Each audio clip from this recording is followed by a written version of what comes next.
52G energy tax to 3rd of January 2023. You're welcome back to the channel on a wet day here in rural Ireland. This is energy 52G tax.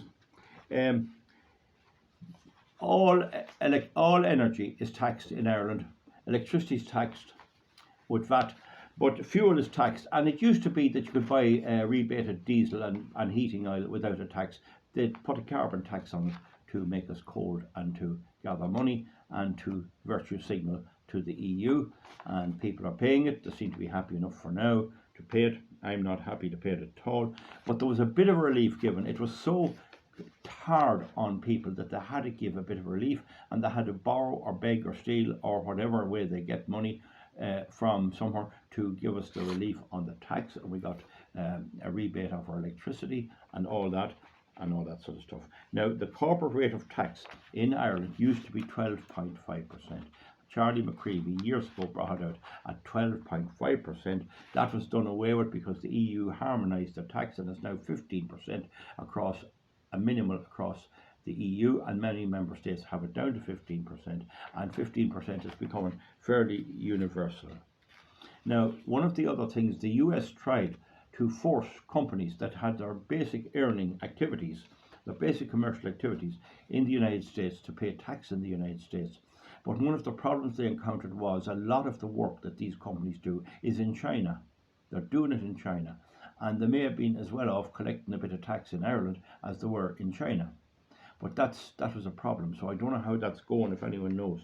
But I want to give you an example of how Ireland was ripping the system, how they were, what they were doing. We take a hub. We'd say this is Ireland in the centre. See that word hub there? That there, hub. So we'd say that a company, we'd say it's Apple or some of those, or HP, I don't know, name anyone you want, would say they had operations in France, Germany, China, USA and India. They could have an office in Dublin or in any part of Ireland and do all the accounting there, or do most of it, and do the ordering and invoicing. Might only be 25 people working there. But they were able to route the tax into Ireland, and because it was only 12.5%, they were able to get it on the cheap. Now, that 15% tax has damaged that for them. But also the fact that the tax is harmonised means that these companies have less incentive just to pay the tax in Ireland. Now, very interesting to say, there was an article in the paper, so that's generally fairly good. It was in one of the Independent or Times. It was in one of the ordinary papers, and they generally don't lie about stuff like that. They lie about a lot of things, but they do it in a more clever way than that. But what the Minister said, for Finance said, is we can no longer rely on corporation tax as we did before.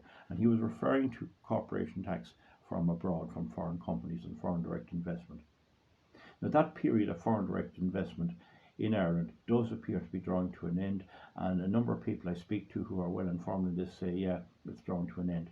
So that would copper fasten, because that point, they could have left the relief on excise duty. Again, there was a relief on excise duty on fuel, on energy of all kinds. They could have left it into March or April because that's the cold period, but they're putting us back to full tax whack in February, and February can be just as cold as December.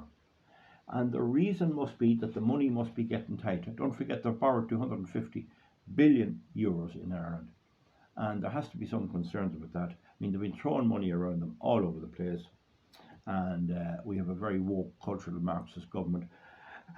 And so they're hoping now to go back and fill the weakness they have with our energy, with oil, fuel, gas and all that. And they hate fossil fuel, and they hate any of the home comforts that we get from burning coal, oil and gas, and they hate our cars, and they hate all that. So this is no wonder. Moreover, I've said before, Irish voters appear to love this. They appear to love being crucified and being freezing in their homes and lights out and blackouts and all that. That's a strange thing, but that appears to be what they've discovered. Maybe that will change. But I just want to bring it to your attention. They would leave that subsidy on another while if they had the usual sources of finance. And it looks like Ireland was doing a bit of thieving with the tax and was getting away with a lot of things. And they wasted all of that money on our junk energy projects and other junk. They didn't build any houses for people. They can't build a children's hospital. They wasted it, basically.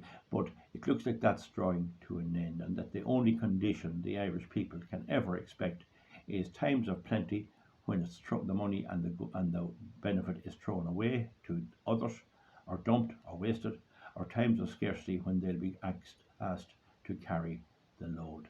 So folks, that's basically it. I just want to let you know that only 5 minutes is not too long a video. We'll see you back for something else. A thumbs up and a thumbs down, and if you subscribe, it helps my channel. Thank you.